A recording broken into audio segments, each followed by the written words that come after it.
কোথায় শেখ হাসিনা আর কোথায় ডক্টর ইউনূস? আপনার ওই কেউ নোবেল বিজয়ী হইলেই যে এই দেশ চালাতে পারবে এমন কোনো কিন্তু কথা নাই। এই ২ সরকারের মাঝে ইউনূস আর শেখ হাসিনা অনেক তফাৎ আছে। যেহেতু আমরা আওয়ামী লীগের সরকারের শাসনামল দেখছি আর এই সরকারের বিগত ৪ মাস শাসনামল দেখি। আমাদের সাথে অনেক পার্থক্য। আপনার এই ২ সরকারের মধ্যে আকাশ পাতাল পার্থক্য তফাৎ ধরা যায় স্পষ্ট।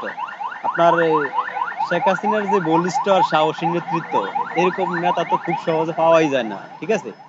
আপনার শেখ হাসিনা যা করছে, এদেশে অনেক বড়, বড় নেতারা তা কল্পনাও করতে পারে না। আপনার এই যে metro rail, Karnaphuli tunnel, Dhaka elevated expressway, Rooppur পারমাণবিক বিদ্যুৎ কেন্দ্র, বড়, বড় যত প্রজেক্ট এগুলো মানুষ একসময় শুধু স্বপ্নে ভাবত। কিন্তু শেখ হাসিনা বাস্তবে কইরা দেওয়া হয়েছে। ঠিক আছে? আর আপনার কোথায় শেখ হাসিনা আর কোথায় ডক্টর ইউনূস? আপনার ওই কেউ নোবেল বিজয়ী হইলেই যে এই দেশ চালাতে পারবে এমন কোনো কিন্তু কথা নাই। আপনার ওই কথায় আছে যে কোথায় শেখ সাদী আর কোথায় ছাগলের লাদি। ভাই আপনি ওই করল্লা গাছ রুইয়ে আঙ্গুর ফলের আশা করলে এটা ভুল হইব না। এই সরকার দেশ চালাবো এই আশা যদি আমরা করি তাহলে তো অবশ্যই আমরা ভুল একটা পথে আছি। ঠিক আছে? আপনার বিগত সরকারের সময় আমাগো দেশের মানচিত্র নিয়ে তো এরকম বাড়াবাড়ি করে নেয়। ঠিক আছে? কিন্তু এই সরকারের সময় সবাই ভাগ করে মানচিত্র নিয়ে যায়। কিরে ভাই এই দেশের মানচিত্রের কি দলিল নাই? এই দেশের মানচিত্র কি সবটা খাস? আর যদি খাসই থাকবো তাহলে ওই শেখ হাসিনার সময় কেউ ১ ইঞ্চি জমি নেওয়ানোর সাহস পায় নাই।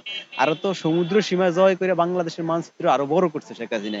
কিন্তু এই সরকারের সময় সবাই ভাগ করে নিয়ে যাইতে চায়। কি বাংলাদেশের কি কোনো গার্ডিয়ান নাই? কোনো বাপ মা নাই? এইটা কি পুরা দেশটাই কি যাযাবর?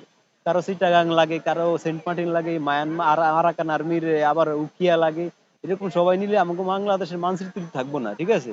তো এই জায়গাতে তো স্পষ্ট আমরা বুঝি যে কোন সরকারের দেশ চালানোর স্পিড কেমন আর কে কতটুকু পারবো। আমরা এই ৪ মাসের রেজাল্টে বুঝছি যে এই সরকার কি করবো আর বিগত সরকার কি করছে। ঠিক আছে? স্পষ্ট পার্থক্য দিন আর রাইতের মতন।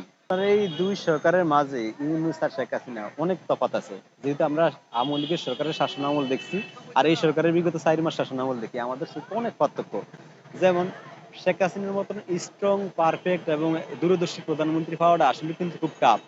এইরকম প্রধানমন্ত্রী পাওয়াও যায় না সবসময়। এটা আসলে আমি মনে করি আমাকে ভাগ্যের ব্যাপার। যেমন শেখ হাসিনা যে উন্নয়নমূলক কাজ করছে, এটা অনেকের কাছে স্বপ্নের মতন। যে Dhaka elevated expressway, metro rail, আপনার ওই রূপপুর পারমাণবিক বিদ্যুৎ কেন্দ্র, কর্ণফুলী টার্নেল, এগুলা কিন্তু আসলে ওটা অনেকটা হিম্মতের ব্যাপার-স্যাপার। সহজেই কোন প্রধানমন্ত্রী এগুলা করতে পারে না। এটা শুধু শেখ হাসিনার দ্বারাই সম্ভব হইছে। আপনার আপনারা এই শেখ হাসিনার সাথে আর ডক্টর ইউনূসের সাথে মিলাতে যান, হ্যাঁ? কোথায় শেখ সাদী আর কোথায় ছাগলের লাদি। আপনার ওই আপনারা করল্লা গাছ রুইয়া আপনি তো আঙ্কুরের আশা করলে লাভ হইব না। কারণ এটা পুরাটাই ব্যর্থ। ঠিক আছে? শেখ হাসিনার সময় দেখছি যে বাংলাদেশের মানচিত্র নিয়ে কেউই বাড়াবাড়ি করে না, হ্যাঁ?